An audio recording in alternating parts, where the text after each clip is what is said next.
Welcome to Our Nation Today. I'm K.R. Davidson. Thanks for joining us as we look at the stories behind the headlines. Canada's opioid crisis has worsened during the pandemic, and Ontario has been affected the most. A report released by the Ontario Drug Policy Research Network has identified that opioid-related deaths year over year have increased in 2020, with an increase of over 75%. The report identifies that 87% of the deaths are related to fentanyl, and that the isolation due to COVID-19 has led to a disproportionate amount of deaths, specifically among the homeless and the unemployed. I'm here with Nathaniel Senior Analyst at the News Forum. This is a serious issue, Nathaniel, and I think because of the COVID pandemic, it's not getting the requisite attention that it needs to, but we're seeing this report, which is just saying, like, to have numbers go up 75% year over year when we're seeing non-accidental deaths, if one might frame them as that, rising is unbelievable. What are you seeing in this report, and what are some of the highlights? I think, to be honest, really, like you said, there hasn't been much attention. I personally learned a lot from this report in Ontario. I think opioid crisis, I'm thinking BC, Vancouver, but to hear some of the staggering, there was over 4,000 opioid deaths in 2019. In 2020, there's over 2,000 in Ontario. That's a very significant number. So the report, this is a national issue. The Government of Canada says it's worsened during the pandemic, and it's going to, with record numbers of opioid-related deaths and hospital So fill calls. the viewers in on some of the report's findings, because what occurred is to deal with some of the COVID-19 issues with homelessness and in shelters. A lot of people were put into hotel rooms, et cetera. What were the report's findings in those areas? So the deaths in the homeless population that was then being housed in motels and hotels actually went up, over half, of opioid-related deaths occurred among people who are unemployed. That's one segment of the population. But the people who are homeless, there's a large shift towards that happening. 1 in 6 of these deaths happened there. 1 in 6 of these deaths happened to people who are experiencing homelessness. And then of course more of these happening due to the isolation in many cases in the hotels and motels. Yeah. So essentially, and I think that there's a two-part finding this. So number one, they're saying that there's a disproportionate amount of people that are being found in their hotel room alone died as a result of an overdose. And I think it's important to identify that 87% of the deaths are related to fentanyl. And so this is a huge difference. We're seeing over the last couple of decades this shift where heroin was the most significant drug. Now we're seeing fentanyl, and then it's getting mixed now. And that's where they find whenever you mix fentanyl with any other kind of drug, the Xanax. Chance of an overdose goes way up. Yeah, and so they're driving two parts. You're dealing with Xanax, it's dealing with different chemistry in the brain, dealing with highs and lows, and then fentanyl, which has these extremes. Right. But a lot of times you're actually seeing that Xanax is being laced with fentanyl. People aren't even aware that they're getting fentanyl in the first place, and so you're getting these. I wouldn't even say they're accidental deaths. I think there's culpability in this place. Right. But when we look at this, we have all of these people that are passing away in hotel rooms. I think that we're dealing with repercussions of COVID-19 on isolation, loneliness, and other issues. What compounding factors that way? I think you're definitely seeing it. It's across the province, some big increases in the northern and rural areas of the province as well. In your experience as a police officer, how would you or could you see this being dealt with? How has it been dealt with? Well, I think that there's two parts. There's the part in the policing. Like I would put great resources on Pearson Airport. We know that there's a lot, that almost all of this is coming in from China, or at least the components thereof. But outside of that, we have to go down to root causes. I think a lot of times we deal with a drug issue at superficial levels, but what's the root causes of this isolation and loneliness? Where's the mental health issue stemming from? So, the report's findings advocate for the provincial governments to address the ever-rising deaths associated with the opioid epidemic. While there are many surface-level solutions, the report addresses concerns for both poverty and isolation. And on this note, Mother Teresa's words come to mind. Loneliness and the feeling of being unwanted is the most terrible poverty. While it's laudable and necessary to look for immediate solutions to this issue, we need to look beyond the surface level solutions, and we need to seek to look at the root causes and ask the real question, why are we in the midst of an opioid crisis? Once we address this question, we can present solutions that will curb the rise of the unnecessary deaths. Stay with us. We have more headlines when we come back after these messages.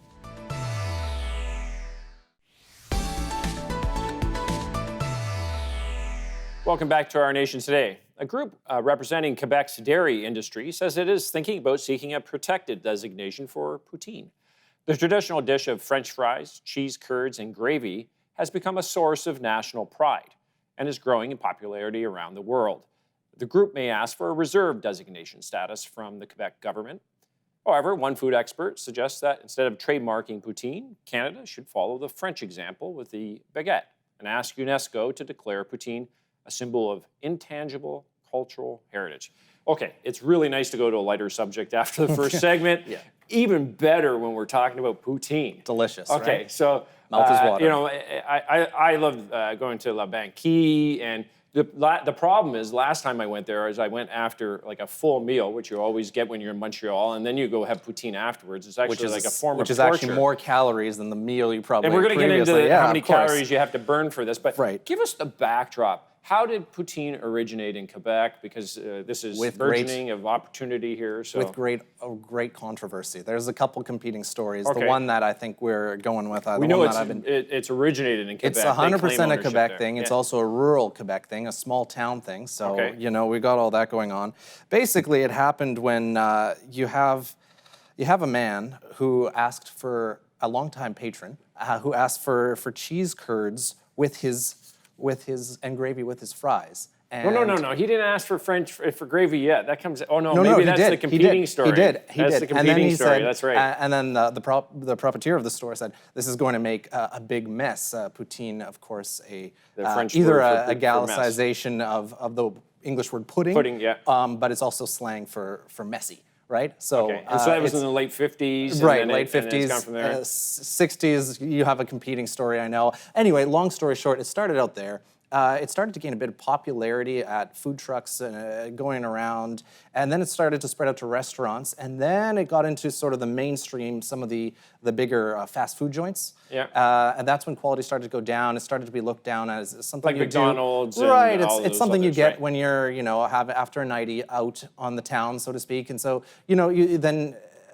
however, it got to be restored with some different variants and some higher class foods. So Yeah, so let's take a look. Well, okay, higher class food. In fact, you can actually get poutine au foie gras at Opioid Cochon for $23. Man, oh man, like a deal that would to be me, a heart attack actually. on a plate. So, but let's take a look at what's happening here. I actually think that this is fantastic. I love that the dairy industry is taking a look at innovation to be able to drive this beyond. I actually think that this is a dish that the world should be enjoying. And I have to admit, like, there is quite a difference between the cheese curds in Quebec and otherwise. And there's some good cheese curds in Ontario, but they're not as good as they are in Quebec. No, but also even poutine changes from in the western provinces, particularly Saskatchewan. They can add actually shredded cheese into it, which is that just seems it's like an it's entirely different bag of chips. However, or a bag of fries, probably perhaps. not as good. So what's happening here? I think that there's a UNESCO designation Yeah, so that I mean they're looking to have. that's the request. So the group representing the Quebec dairy industries is asking the Quebec government for a special designation that would see them gain a protected status. And, however, Dr. Sylvain Charlebois, he's a food expert. He says actually instead of doing it that way, which is going to add bureaucracy and all that, let's go to UNESCO and ask for an intangible, cultural, intangible heritage designation from them. So that's pretty big. No, I think it's great, and we were talking yesterday just about some of the trade issues going on between the U.S. and Canada, and obviously dairy's always at the forefront. We've got a deeply rooted in the Canadian, a bit of a different system deeply here to rooted in manage our Canadian our dairy. Canadian psyche. I will say this: I think that an argument for UNESCO. I mean, this is a dish that we agree originated in Quebec. We owe Quebec that. However, it is a dish that has grown to represent Canada. You got potatoes from PEI mixed with cheese curds from Quebec, doused in a beautiful gravy sauce. A gravy sauce from Alberta, held in a bowl made out of tree products from BC, and enjoyed best on a crispy day like the North. There you go. Add some maple syrup, and you got a true Canadian dish. But people in Quebec will probably say, hey, you're infringing on our territory. Started first, one country. That's another story altogether. Jean Charest, the former premier of Quebec, stated, I love Poutine so much, I guess I would say Poutine so much, that I eat as little as possible. It puts a smile on my face when I hear of the dairy industry's efforts to break into new spaces with ingredients of ingenuity and perseverance. The world needs to adopt Quebec's iconic dish in the same way that the rest of Canada has, and it's high time that it receives recognition on the world stage. Stay with us. When we come back, we'll be looking at Canadian mining operations seized in the Kyrgyz Republic.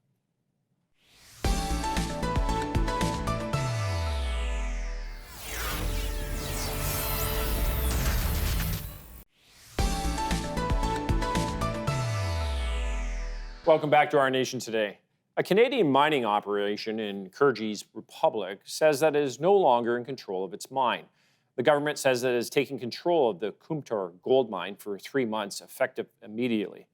In a statement, the government says Centerra Gold abdicated its fundamental duties of care. The company says the government's move is unjustified. Whatever the case is at present, questions are now looming with regards to the motivations behind ejecting Centerra Gold, and even more so, what lies behind some of the recent political changes in the region. So I don't think that there's any surprise that Centerra was ejected from the Kyrgyz Republic. The new president, Japarov, has been advocating on this for years, and I think he actually went to jail in a hostage situation around protesting the gold mines. So now that he's in power, I don't think that there's any issue there. But give us a little bit of the background of what's happening in this area, even give us a sense of where the Kyrgyz Republic is and some of the geopolitical issues. Right. So, I mean, back to the mining point, in general, they were saying there were safety violations. Centerra says there were none. We were following up. This is jeopardizing all of, the 99% of citizens of the country who work for us in this mine. So, it'll be interesting to see where that goes. I'm sure binding arbitration will be applied at some point. It seems like it's the right thing to say when you want to nationalize something. Well, it certainly does, right? And this is bringing us to the point. I know you mentioned some of the political situations. I'm going to set the stage a little bit more. So,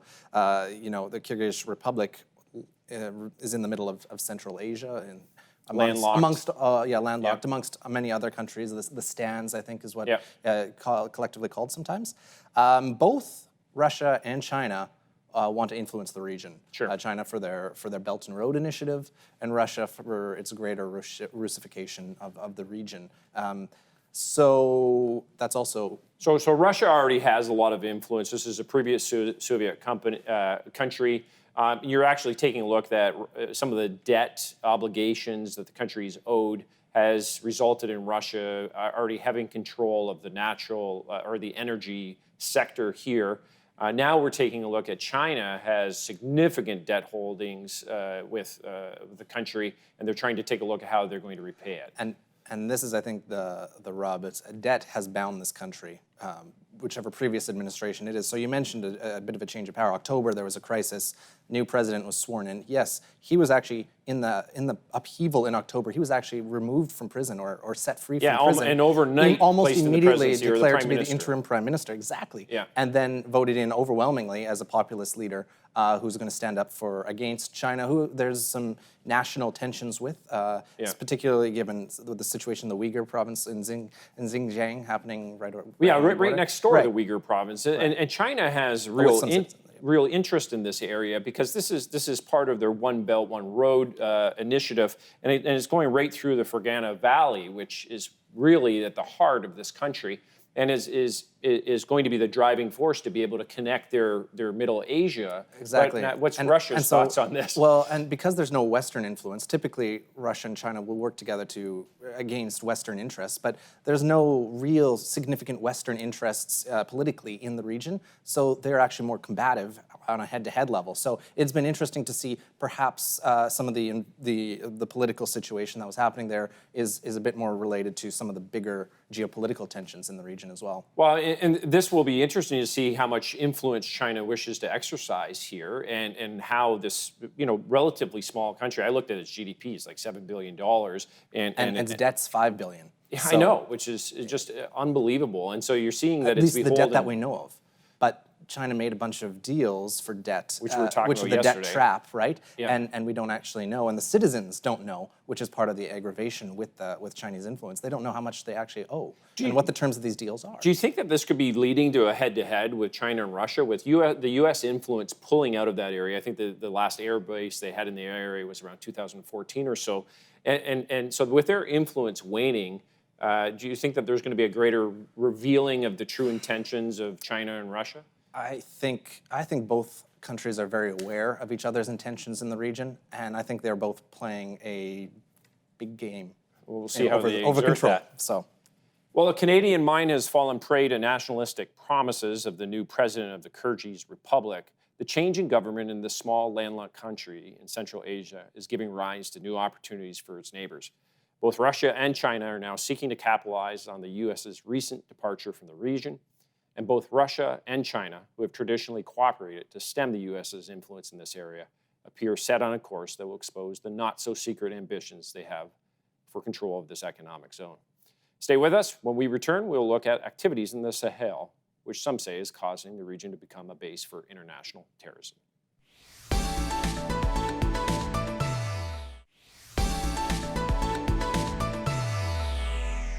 Welcome back to Our Nation Today. Chad's deputy foreign minister claims that foreign fighters and mercenaries from Libya are crossing into the Sahel and risking undermining gains in the fight against terrorism in this area.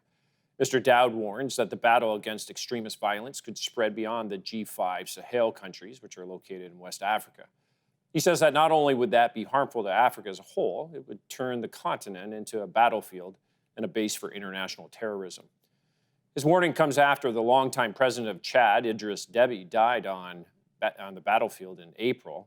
And we're going to chat more on this ongoing violence in the Sahel. We talked about Burkina Faso last week and some of the issues that were coming in as a result of the Islamic State and jihadists coming into this territory. This is a continuation of this story, but we're actually seeing some foreign fighters come down from Libya. I think there's 20 the U.S. some ambassador, thousand. ambassador to the UN says about 20,000 foreign fighters. So, I mean, what's going on in the Sahel, we can't separate from the situation that was happening in Libya. So sure. I'll explore that if you're all right with that. So let me give you a little bit of backdrop so Sure. you can fill us in. So we've got Gaddafi was in power there until 2011. The U.S. removed him, and then since then there's been a bit of a void. But what's been happening since that So a bit of a void. Almost immediately factions started forming. In 2014, those factions really came to a head. There was a division between East and West. And unfortunately, given Libya's tremendous oil reserves and its strategic geopolitical situation or location, it immediately became a conflict that drew in a lot of other players. So right off the offset, you had, on the ideological front, you have Egypt, Saudi Arabia, Jordan, these countries all supporting the Eastern, let's call them the Eastern side, the Eastern faction, while Turkey and Qatar, who are more supportive of the Muslim Brotherhood in particular, supporting that government. But then you get Western influence as well. Sure, So, classic divide. Right. So you've got the G5 countries, and I think that we've got Chad, Mali, Burkina Faso, Nigeria, and Mauritania. Niger, yeah. Right, Niger. Yeah. Sorry, thanks. Yeah. And when you're taking a look at it, the strongest leader out of the group of the countries was President Deby. He was in a place where he came to power as a general. He's been leading the fight. I think a lot of the Western countries have relied on him as a solid base. He's a rather authoritarian hand at that. But he was the strongest head of this fight. What's going to happen now? Is there a vacuum in play? Or? Well, in terms of in actual Chad, his son has been appointed as an interim, so there's concerns around the democratic process, of course, there. But let's not forget that Chad and Libya have a long history.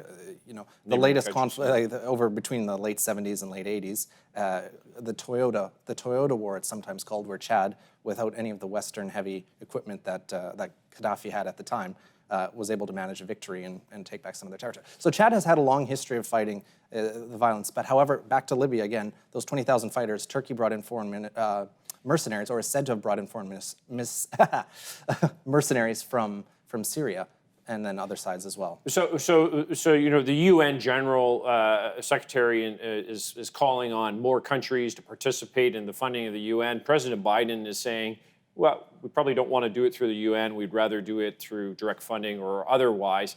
But there seems to be a call for more resources to be able to battle the issue of terrorism in this place. What is needed? What is called for? And what are the effects? And that's the concern. I know France has been involved with this fight for a while. They've always been calling for more resources. But the G5 commander says, you know, there's a risk that this violence is going to spread out of the Sahel countries into further south, into West Africa. That's including Ivory Coast, Ghana. Ghana, one of the most stable politically, stable democratically, stable economically countries in Africa. And just to the south of Burkina Faso. Right? Exactly, Burkina Faso, exactly. And then Benin and Togo as well. So, and Nigeria is already experiencing violence. So there's a concern that Africa as a whole, particularly sub-Saharan, is going to become a bit of a base. So I think that terrorism. There's a question of whether you allocate proactive resources here or whether we start to deal with this reactively where you have such a foothold that comes into place. And so just in closing, where is the U.S. really on this? And obviously people are looking for them for leadership on what to do next. Seem to be a bit hands-off at this point. So it'll be interesting to see how that develops. Okay, well, I'm sure we'll continue to cover this story. We've covered it last week, and unfortunately it continues to rear its head on our daily news. Continued unrest in the Sahel region is proving to be a ripe breeding ground for terrorism. While the G5 cooperative forces appear to be in a place to buttress the advances of terrorist groups in the region, it will be interesting to see if the U.S. and other countries will invest in disrupting the advances, or whether the appetite to curb terrorism abroad will only increase once the consequences once again are felt at home. Both Nathaniel and I would like to thank you for watching Our Nation Today. And remember, keep examining and know that you are part of the solution.